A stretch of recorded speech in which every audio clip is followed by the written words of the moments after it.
Just a quick story. RT, the Russian news network, interviewed a Russian currently in Tehran at a conference, a Russia-Iranian conference. And the journalist asked this Russian foreign policy expert, so, we're hearing that Trump knew about the attacks and supported them. And the Russian foreign policy expert says, no, Trump only knew that they were possible. He had no involvement with them. So this hysteria you hear from the media, this hysteria you hear from Netanyahu or the Israeli press or the neocons and warmongers or neoliberals, the ABCs and NBCs, that never saw a missile they didn't think was beautiful. Look at that nighttime missile. Isn't that gorgeous?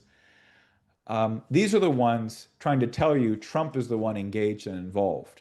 Russians currently in Tehran are on the record as saying he would have known it was possible. He's not directly involved and engaged. Trump goes up to the G7 today in Canada. And the first thing he meets up with Canada's Prime Minister Mark Carney. And the first thing he says when they open up for questions is, this used to be the G8. There never would have been a war in Ukraine with Russia if you hadn't kicked Putin and Russia out of the G7.